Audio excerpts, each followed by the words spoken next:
The stars twinkled peacefully over Ganymede, Jupiter's largest moon. For 3,000 years, humans had lived among alien species without war. The Meraxis Imperial ships appeared without warning in the dark sky above the research outpost. Their engines glowed purple against the blackness of space. Dr. Susan Davis looked up from her microscope and frowned. The security alarm wasn't scheduled for today. She pressed the comm button on her wrist. "Security, what's happening?" Static answered her, then screams. Susan ran to the window. 5 ships landed near the children's dome, where the families lived. The ships were sleek and dark, with the 6-pointed star of the Galactic Empire on their sides. Susan's heart stopped. Her 7-year-old twins, Jack and Lily, were in the learning center today. She grabbed her emergency pack and ran. The hallways of the research station were in chaos. People pushed past her, some bleeding, others crying. "They're taking the children," someone shouted. Susan ran faster. Outside, the air was thin and the protective dome shimmered around the complex. Through it, she could see Imperial soldiers in silver suits grabbing children. Their helmets hid their faces, but everyone knew what the Meraxis looked like beneath. Tall, gray-skinned beings with 4 eyes arranged in a diamond pattern. A soldier carried Lily, her small body limp under his arm. Another had Jack, who kicked and screamed. "No!" Susan screamed, her voice lost in the chaos. She punched the emergency button on her suit, switching to full oxygen as she ran through the airlock. The thin atmosphere of Ganymede made her dizzy, but she pushed forward. A soldier turned, raising a weapon. Blue light hit Susan's chest. Her body went numb, and she fell to the rocky ground. She could only watch as the soldiers carried 23 children onto their ships. Her children, the pride of the research station, the future of humanity. The ships lifted off, their engines burning bright against the black sky. Then they vanished in flashes of light, jumping to hyperspace. Susan woke in the medical bay 3 hours later. Chief Medical Officer Greg Powell stood over her, his face grim. "They're gone," he said simply. The distress signal reached Earth, but it was too late. Susan sat up despite the pain. Why? Why would they take our children? Greg shook his head. "We don't know. The Empire has never done anything like this before." In the command center, Station Director Ellen Murphy was already in contact with Earth United. The large screen showed the stern face of General Paul Jackson. "We've sent a formal inquiry to the Galactic Council," the general said. "The Empire's representative claims it's an internal security matter and refuses to discuss it." Director Murphy slammed her fist on the console. 23 children are not an internal matter. They violated our territory. They attacked our people. This is an act of war. The general's face hardened. "We've maintained peace for 3,000 years, Director. We can't throw that away without understanding what's happening. Ask Susan Davis if she cares about 3,000 years of peace right now," Murphy snapped. 3 days later, the families gathered in the memorial garden. Pictures of the 23 children floated on holographic displays. Susan stood between the images of Jack and Lily, her face blank with shock. Ambassador Richard Lane arrived from Earth. He had spent 20 years representing humanity to the Galactic Council. Now he looked old and tired. "I've spoken directly to the Imperial Overlord," he told the families. "They refuse to acknowledge the abduction. They say no children are being held against their will." "They're lying," Susan said, her voice hollow. "Yes," the ambassador agreed. "They are, but we need proof before we can act." "My children are proof," Susan said. She looked around at the other parents. "All our children are proof." Ambassador Lane looked away. "The council requires more." That night, Susan sat alone in her quarters, staring at the toys her children had left scattered on the floor. A stuffed elephant that Lily loved. A model spaceship Jack had built. She picked up Jack's notebook. Inside were drawings of aliens and spaceships. On the last page, he had written in crooked letters, "When I grow up, I want to be an explorer like Mom." Susan closed the book and made a decision. If Earth United wouldn't fight for her children, she would find another way. Peace had served humanity well for 3,000 years, but peace that allowed children to be stolen was no peace at all. Somewhere in the vast empire that ruled 2/3 of the galaxy, Jack and Lily were waiting, and Susan would find them, no matter the cost. 6 months passed with no word of the missing children. Earth's government sent message after message to the Galactic Council. They received only silence or empty words in return. Susan Davis had moved to Earth to be closer to the center of human power. She sat in her small apartment, surrounded by pictures of Jack and Lily. Her desk was covered with star maps and reports. She had not given up. The door chimed. Susan looked up, surprised. She wasn't expecting anyone. "Enter," she said. A tall man in a plain black uniform stepped inside. His face was weathered, his eyes sharp. "Dr. Davis," he said. "I'm Major Alan Carter, Earth Intelligence." Susan stood. "Have you found them?" The major didn't answer directly. "May I sit down?" They sat at Susan's small table. Major Carter placed a small device between them. It hummed softly, creating a privacy field. "What I'm about to tell you is not known to the public," he said. 6 weeks ago, one of our deep cover agents inside Imperial Space sent a message. It cost him his life. He touched his wrist computer, and a holographic image appeared above the table. It showed a facility with strange equipment and tanks filled with glowing liquid. Inside some tanks were small figures.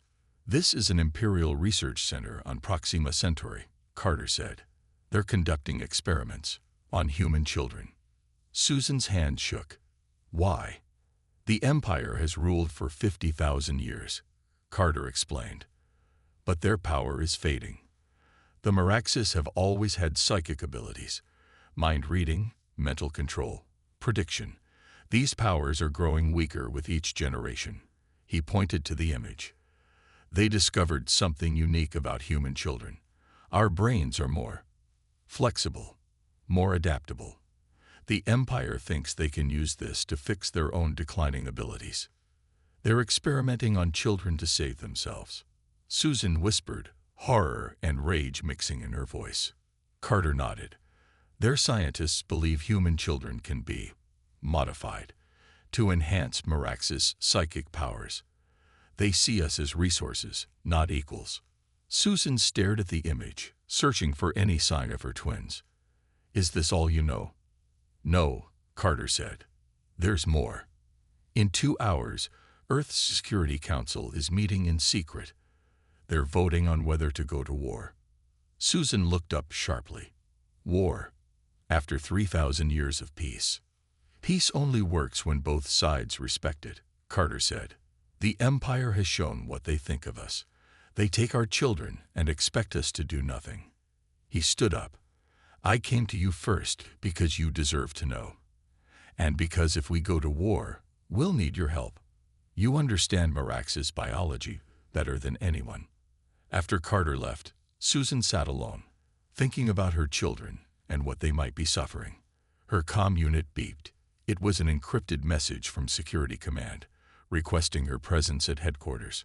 When Susan arrived, the meeting had already started. 20 people sat around a large table. Some wore military uniforms, others civilian clothes. All had gray faces. At the head of the table sat Admiral Kate Weber, the highest-ranking officer in Earth's defense forces. She was a tall woman with short gray hair and deep lines around her eyes. "Dr. Davis," the Admiral said, "please join us. We were just taking the vote." Susan sat in the empty chair. On the wall, a screen showed the results as each person pressed a button at their station. 20 lights turned green, one by one. "It's unanimous," Admiral Weber said. "For the first time in 3,000 years, humanity will go to war." The room was silent. No one celebrated this decision. "What happens now?" Susan asked. "Now we prepare," Admiral Weber said. "The Empire doesn't know what humans are capable of when our children are threatened." "Will you negotiate for their return?" someone asked. Admiral Weber's face hardened. We are past negotiation. The Empire had their chance. She looked at each person in the room. We are not asking for our children back. We are taking them. As Susan left the meeting, she passed a large window. Earth spread below her, peaceful and blue. Soon that peace would end. War was coming to the stars. For Jack and Lily, she thought. For all the children. 3,000 years of peace was a high price, but not as high as 23 children. The Titan shipyards around Saturn had been quiet for centuries. Now they blazed with light as thousands of workers built warships day and night. Massive metal frames grew into deadly vessels. Weapons that had been only designs in computers became real. Earth kept its preparations secret. In public, diplomats still sent messages to the Galactic Council. In private, humanity prepared for war. Susan Davis worked in a laboratory deep under the North American continent. She studied Marax's biology and their psychic powers. She searched for weaknesses. The Maraxes used their abilities to communicate across space. She told the scientists around her, "It's like a network. If we can disrupt it, their fleets will be isolated." Major Carter visited her lab often. Today he brought news. "We found allies," he said. "Ambassador Frank Nichols has been meeting with other species who hate the Empire." Susan looked up from her work. "Who?" "The Krith from the outer systems," Carter said. "They've suffered under imperial taxes for centuries." "The Vexari, whose home planet was stripped of resources." "And the Quarrens, the Silicon beings?" Susan asked with surprise. "I thought they were neutral." "Not anymore. The Empire has taken their children too." Susan's hands tightened. The Empire had made a bigger mistake than they knew. They had created a common enemy for many worlds. In the orbit of Mars, Admiral Weber watched as her fleet grew. 50 ships now, soon to be 100. The flagship, UES Retribution, was nearly complete. It was the largest warship humans had ever built. "How long until we're ready?" she asked her second-in-command, Captain Dan Mitchell. 2 more weeks, Admiral," he replied. "The stealth systems are still being tested." Weber nodded. "The Empire doesn't expect us to have such technology. They think we're still using the old jump drives they gave us." "They underestimate us," Mitchell said. "Everyone does," Weber replied. "It will be their downfall." On Earth, millions of citizens watched recruitment videos. Young men and women lined up outside military offices. Humanity had been at peace so long that many had forgotten war, but they learned quickly. "My sister was a teacher on Ganymede," said Joe Kelly, a new recruit from Boston. "Her students were taken. I'm going to bring them home." In a secret base on the moon, Commander Ryan Phillips trained Special Forces teams. They practiced boarding Imperial ships. They learned to fight in low gravity and no atmosphere. They prepared to rescue children from heavily guarded facilities. "Faster," Phillips shouted as his soldiers ran through a simulation. "The Empire won't give you time to think. You move or you die." Susan Davis joined one of these training sessions. She needed to understand how the soldiers would fight. Her research might save their lives. "The Maraxes can sense your thoughts if you're close enough," she explained to the soldiers. "But their power is weakening. They can't read deeply anymore. Just surface emotions. So don't be afraid," Phillips said to his team. "No," Susan corrected. "Be afraid. Be angry. Feel it strongly. It will confuse them. They aren't used to human emotions." Ambassador Frank Nichols traveled in a small, unmarked ship. He moved from world to world, meeting with leaders who hated the Empire. In 3 months, he built a coalition. "Humanity will strike first," he told the Krith leader on a distant moon. "When we do, your ships should attack these Imperial outposts." He showed a map of targets. "The Empire has ruled for 50,000 years, the Krith said, its fur rippling with doubt. "Can they truly be defeated?" "Everything falls eventually," Nichols replied. "Even empires." Back on Earth, Admiral Weber met with the Security Council. The room was tense with anticipation. "The fleet is ready," she said. "Our allies are in position. We can launch Operation Thunderbolt in 3 days." "The Empire still doesn't know?" the President asked. "They suspect we're unhappy," Weber said. "They don't know we're coming for them." The President looked at each person in the room. 3,000 years of peace, gone because they thought they could take our children. She nodded once. "Begin the operation." Across the solar system, ships received coded orders. Weapons powered up. Soldiers prepared. The storm was gathering, and the Galactic Empire had no idea what was coming. The UES Retribution dropped out of hyperspace near Proxima Centauri. 2 other battle groups appeared seconds later. The human fleet had traveled using technology the Empire didn't know they possessed. Admiral Weber stood on the bridge, watching the Imperial Research Station grow larger on the main screen. "No alarms yet," reported the sensor officer. "They haven't detected us." Weber nodded. "Launch strike teams. All ships, weapons hot, but hold fire until my command." Across the fleet, soldiers boarded small attack crafts. Captain Olivia Martinez led the main assault team. Her ship detached from the Retribution and moved toward the station with 20 others. "Remember," she told her team, "children are the priority. Secure them first, then gather any data you can find." The Imperial station floated peacefully. It was shaped like a giant ring, with a central hub connected by 6 spokes. The Meraxes had no reason to expect an attack. No one had challenged them in thousands of years. The first sign of trouble came when the human ships were spotted by a patrol vessel. Alarms blared across the station. The patrol ship turned to attack, but was destroyed by a single shot from the Retribution. "We've lost surprise," Weber said. "All ships, open fire. Target their weapons and engines only." The human fleet unleashed a barrage that lit up space. The station's shields flared blue under the assault. They held for 30 seconds, then collapsed. Captain Martinez's assault craft docked at Airlock 3. The doors blew open, and human soldiers poured into the station. The first Meraxes guards they met tried to use their psychic powers to stop them.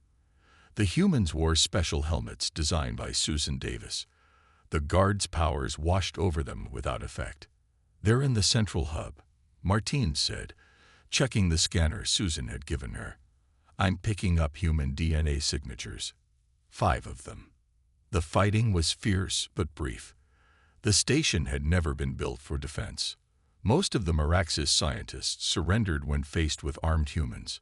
Some tried to destroy their research, but the human soldiers were too quick. In the central hub, Martinez found what they were looking for. 5 children floated in tanks filled with blue liquid, tubes and sensors connected to their small bodies. One of them was Jack Davis, Susan's son. "Get them out," Martinez ordered, carefully. Medical teams worked quickly to disconnect the children and move them to portable life support units. Jack opened his eyes as they lifted him from the tank. Martinez gasped. His eyes glowed with faint blue energy. "Where's my sister?" he asked, his voice strangely adult for a 7-year-old. "We'll find her," Martinez promised. "You're safe now." While the children were evacuated, other teams downloaded data from the station's computers. They found records of the experiments and locations of other facilities where the remaining children might be held. Back on the Retribution, Admiral Weber received news of the rescue. 5 children recovered, her communication officer reported, including Jack Davis. "And the station?" Weber asked. "Under our control. Minimal casualties on both sides." Weber allowed herself a small smile. "Send word to Earth. Phase 1 complete." The Empire's response came 3 hours later. A message from the Imperial Overlord himself appeared on screens across the human fleet. "This unprovoked aggression cannot stand," the Overlord said. His 4 eyes blinked in what humans had learned was anger. "Cease your attack immediately and return Imperial property, or face extinction." "Imperial property," Weber repeated, her voice cold. "He means the children." She recorded a brief reply. "We are reclaiming what was stolen from us. This is only the beginning." On Earth, Susan Davis waited at the medical facility where the rescued children would be brought. When Jack arrived, he looked different. Thinner, older somehow. His eyes still glowed faintly. "Mom," he said when he saw her. His voice broke as he ran to her arms. Susan held him tight, tears streaming down her face. "Where's Lily?" she asked. "They took her somewhere else," Jack said. "A place called Ixion. I can still feel her sometimes, in my head." Susan looked at Major Carter, who stood nearby. "We know where Ixion is," Carter said. "It's an Imperial fortress world, heavily defended." "I don't care," Susan said. "My daughter is there." In space, the human fleet regrouped. The 5 rescued children were sent to Earth. The Retribution and its battle groups prepared to jump to their next target. The 3,000 years of peace were truly over. Now the Empire would learn what it meant to face humanity's wrath. The war spread quickly across the stars. Human ships attacked 3 more Imperial outposts within a week. Each attack was precise and deadly. The Empire, used to being feared, found itself afraid. Admiral Weber implemented Protocol Thunderbolt, a battle plan created in secret during the Long Peace. It targeted the Empire's psychic communication network. Without it, Imperial ships couldn't coordinate their movements. They fought alone, and they lost. On Earth, the 5 rescued children were studied carefully. They had changed. Dr. Peter Gould led the team working with them. The Empire tried to make them into tools, he told Susan Davis. But something unexpected happened. Susan watched through a window as Jack and the other children moved objects with their minds. What did they do to them? "They tried to create a psychic network," Dr. Gould explained.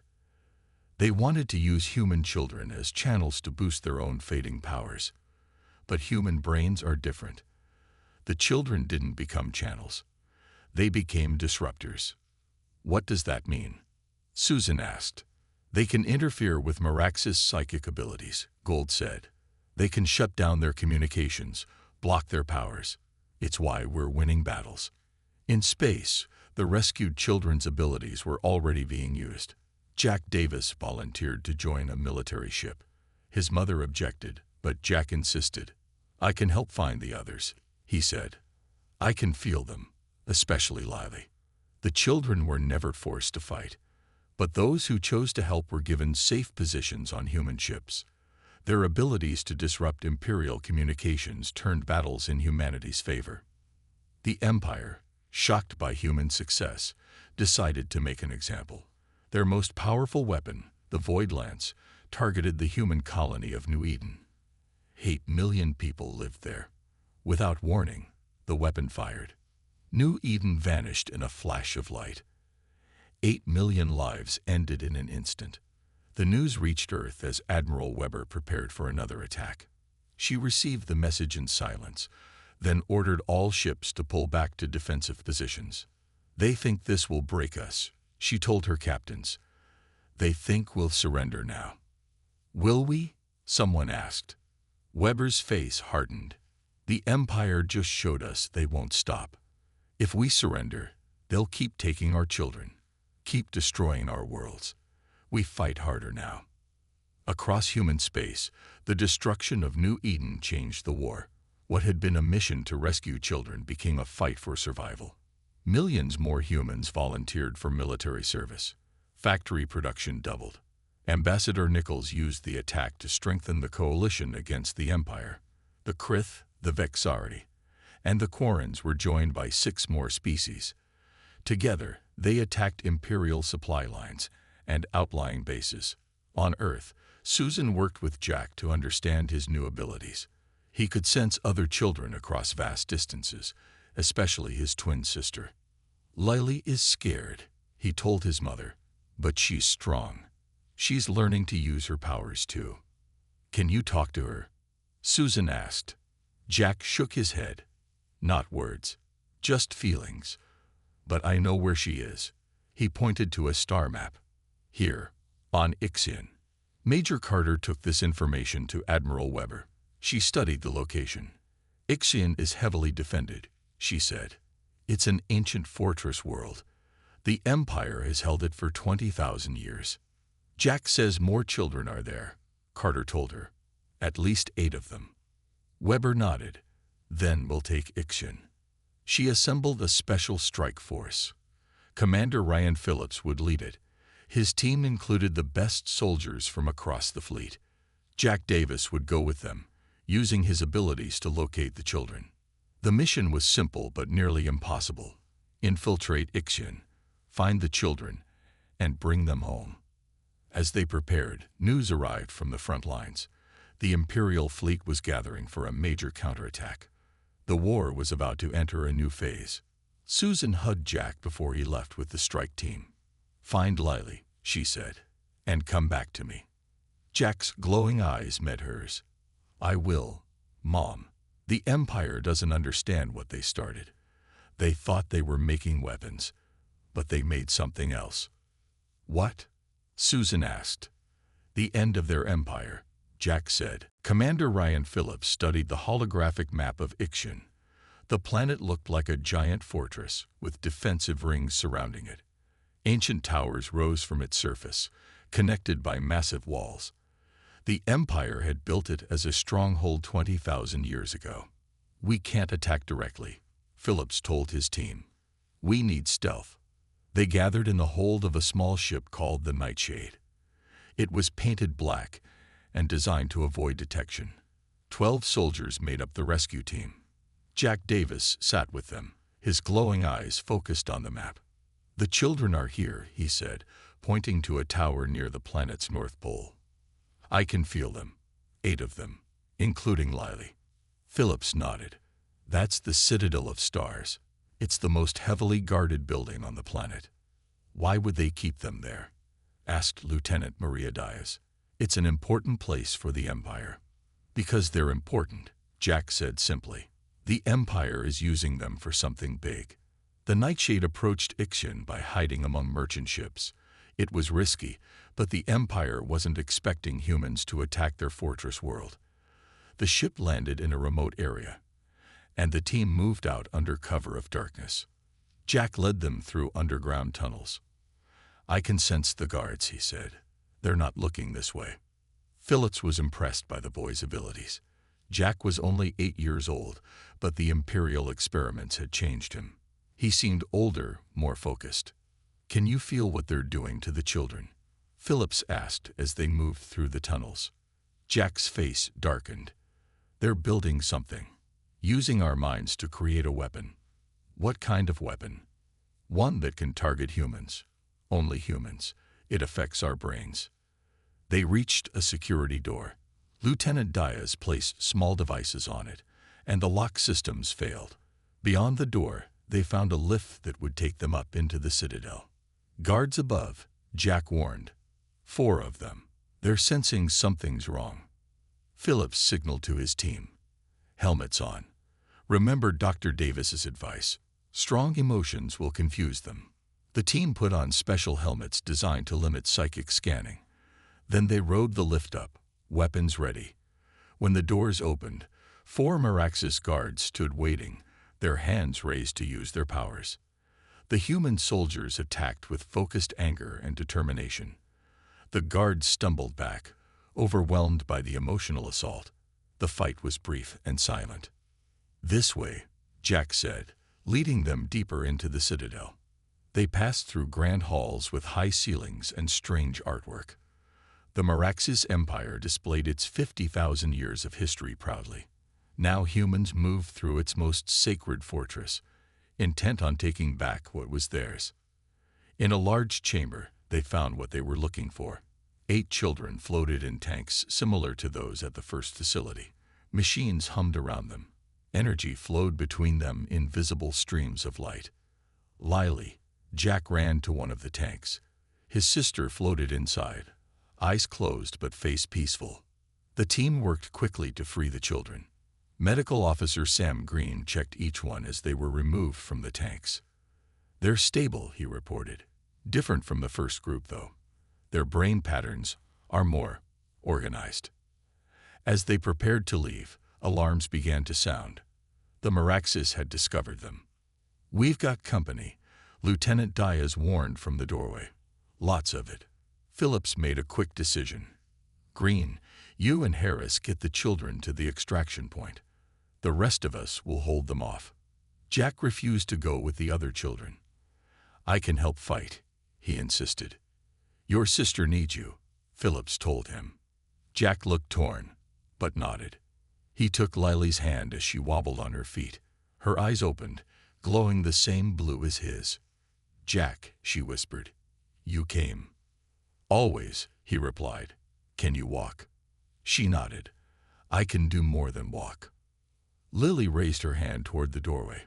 A wave of energy pulsed from her palm. In the corridor beyond, they heard Merax's soldiers cry out and fall. Phillips stared in shock. What was that? "What they made us into," Lily said simply. "They wanted weapons. They got them." The rescued children moved together as if they shared one mind. They led the way to the extraction point, using their powers to clear the path. 3 human soldiers fell during the escape, but the children and the rest of the team made it to the Nightshade.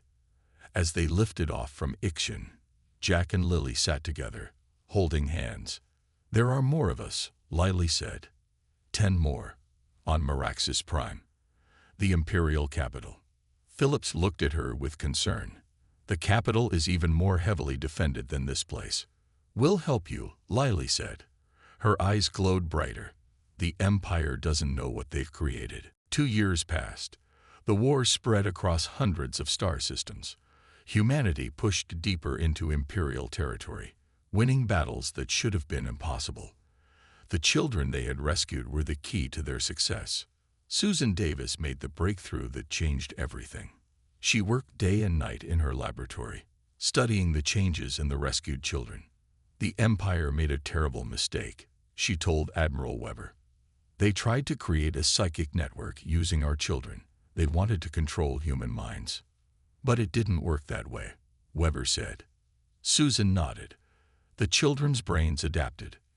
Instead of becoming tools for control, they became disruptors. They can completely shut down the Meraxis' psychic abilities." On the flagship Retribution, Jack and Lily Davis trained with the other rescued children. There were 13 of them now. They worked together like parts of one mind. "We can sense the Meraxis ships before they arrive," Jack explained to Major Carter. "We can feel their commands moving through space. And we can stop them," Lily added. Her eyes glowed brighter than her brother's now. "We can break their network." The Empire still held 10 human children on Meraxis Prime. The Davis twins could feel them across the vast distance of space. They were being used for something big, something dangerous. "The Emperor is afraid," Lily told her mother during a rare visit home. "He knows he's losing the war." "How can you know what the Emperor feels?" Susan asked. "The children on Meraxis Prime are connected to him," Lily explained. "We're all connected now." The coalition Ambassador Nichols had built grew stronger. 20 alien species now fought alongside humanity. Many had suffered under Imperial rule for thousands of years. They saw this war as their chance for freedom. Admiral Weber prepared for the largest battle yet. The human fleet gathered at the edge of the Helios Gap, a narrow region of space leading to the core Imperial worlds. "The Empire will defend this area with everything they have," she told her captains. "If we break through here, we have a clear path to Meraxis Prime." The Imperial fleet was massive. 500 warships arranged in perfect formation. They had ruled the galaxy for 50,000 years. They would not surrender easily. The human fleet was smaller but more agile, and they had a secret weapon. The 13 rescued children came together in a special chamber on the Retribution. They sat in a circle, holding hands. "Ready?" Jack asked the others. They nodded. Their eyes glowed blue. Energy flowed between them. As the battle began, the Imperial ships moved with perfect coordination. Their psychic network allowed them to act as one giant organism. Meraxis commanders sent orders through their minds, faster than any human communication. Then the children activated their power. Across the Imperial fleet, the psychic network collapsed. Ship commanders suddenly found themselves alone, cut off from orders and information. Confusion spread through their ranks. Now, Admiral Weber ordered. The human fleet attacked. They targeted the largest Imperial ships first, moving with tactics the Empire had never seen before. The battle should have lasted days. It was over in hours. "The Helios Gap is open," Captain Mitchell reported. "The path to Meraxis Prime is clear." For the first time in 50,000 years, the Meraxis Empire had suffered a major defeat. News spread across the galaxy. More species rose up against their imperial rulers. On Earth, the president addressed the people. "2 years ago, the Empire took our children, thinking we would do nothing. Today, we have shown them the cost of that mistake." Susan Davis watched the broadcast from her laboratory. She felt pride in what humans had accomplished, but also worry about what her children had become. "They're changing," she told Dr. Gould. "Becoming something new." "Is that bad?" he asked. "I don't know," she replied honestly.